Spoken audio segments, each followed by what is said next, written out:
Hi Flosstube, welcome back to my channel. It's Nicole Buckeye Stitcher here for my January 2020 update. It almost didn't happen.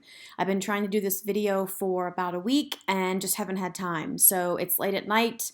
The film quality is not going to be great, but I can say that I did it. I don't have a ton of stuff to share. My goal this year is to get stuff done and get stuff started. Before I went to Stitch Away retreat in the middle of January, I reorganized all the patterns that I had acquired last year and had to buy a fifth binder. So things are out of control. There is no reason I need to buy anything. I have plenty of things to stitch. I have plenty of fabric to stitch on. So my haul hopefully will be limited this year. But I'm still hoping to make some exciting videos. The first thing I want to do is insert a video here. This is a video of my finished Christmas ornament that I gave to my sister. I finished it on Christmas morning. You'll see some adjustments in the video, and I'll insert that now. Hey everybody, the ornament is sort of finished. I was never going to make the weekend deadline if I did the whole pattern, so I decided to just make it be the ornament. And truthfully, the closer I got to being finished as just an ornament, the more I like the idea of it. So here's the original pattern. So the only thing I didn't do was the bow and this little string of red gems.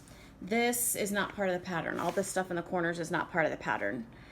So I eliminated that top stuff. There's also some beads that I eliminated. And there's a little bit of gold. Try to zoom in. See these gold stars that are all stitched in. There's also those little gold circles. I didn't do the circles. So let's go back to this. So I didn't do the beads because there weren't that many. The beads kind of go like in here. There's some beads kind of around here. But I figured since all this was metallic that there was enough bling. The stars are just one strand of Petite Treasure braid, whereas this is Petite Treasure braid and a strand of DMC.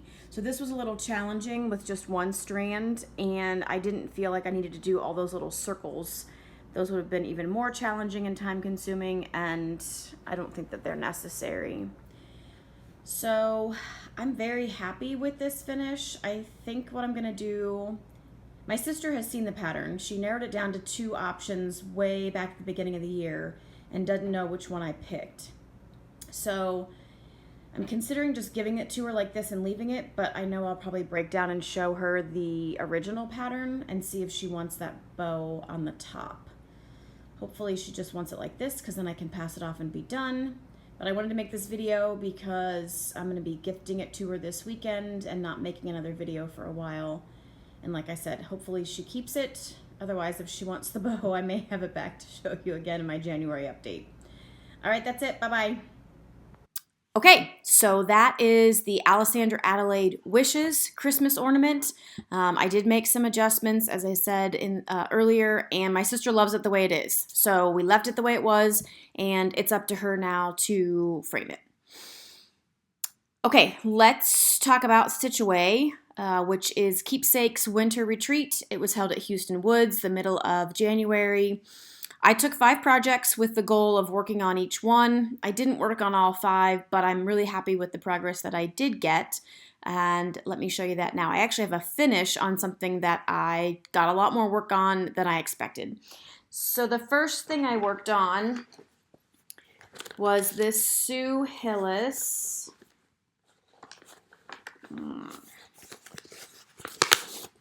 "'Twas the Night." I started this last year. Didn't get very far. I finally got a groove at Stitch Away, and this is as far as I have gotten. You are not going to be able to see the sparkly fabric. Maybe if I do that. Maybe not.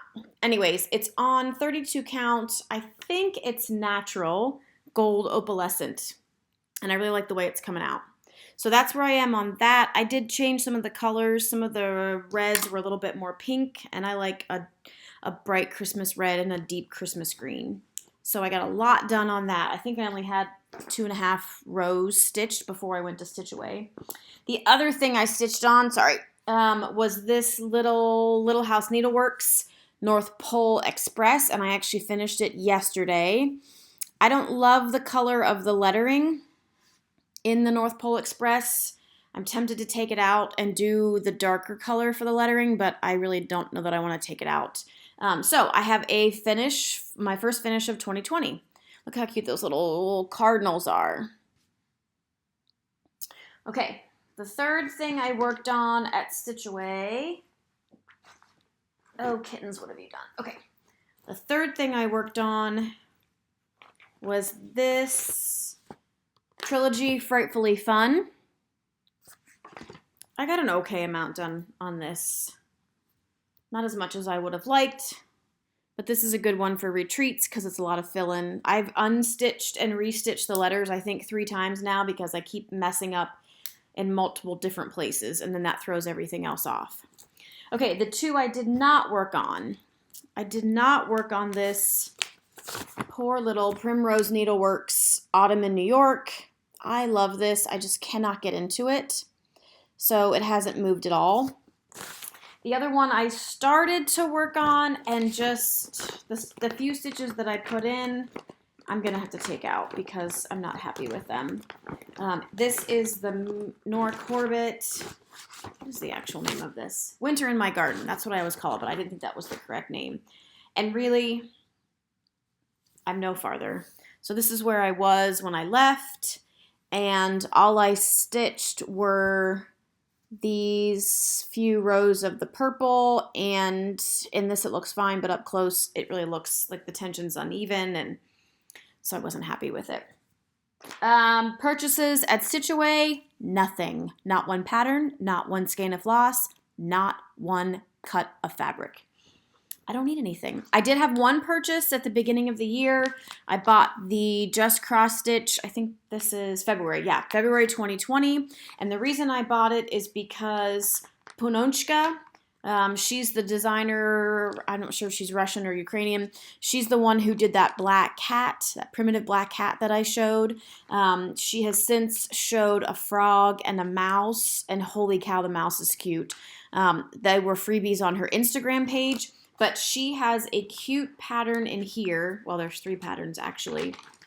And so that's what I bought the issue for. This picture is not really going to do much justice to it. But there's a cardinal in a snowflake. And then there's this little, are you a robin? And then the chickadee. So cute. There's another picture. Maybe that's a little bit better without showing the pattern. Yeah, you can see the snowflake. So those are really cute. So there's not anything else in this that I want to stitch, but it was worth the whatever I paid for it, $6.99, but I think I had a coupon at Barnes & Noble. That's it, people. My plan for February is to get a lot more, dare I say, finish. That Sue Hillis. I would love to finish that Sue Hillis. I have not started anything because I really want to get some projects done. I have too many on-the-go projects. So no starts in January. I don't plan on a start in February unless things progress pretty quickly with that Sue Hillis. So with that, oh, one life update. My trip to Italy is booked. If you watched one of my first videos, from like, 3 years ago, I talked about how I had been planning to go to Italy. I've been planning it for years. I said I was going to go when I turned 40. I will be 45 in May. My sister and I booked the trip. We are going this summer. We are going to go to Rome, and then we are going to drive to the little coastal town that our great-grandparents came from when they immigrated to the United States. So I'm super excited about that. I am still taking my Italian language classes. They're getting harder and harder, but I do feel like I could communicate if I absolutely had to at this point. So that's all my life updates. I did say in my last video I was going to do a giveaway for my 3-year floss tube anniversary. I'm not prepared for that. I promise I will still do it. I guess that's all I have to say. Have a great February, and I'll see you at the end of the month. Bye-bye. Or should I say, ciao a tutti!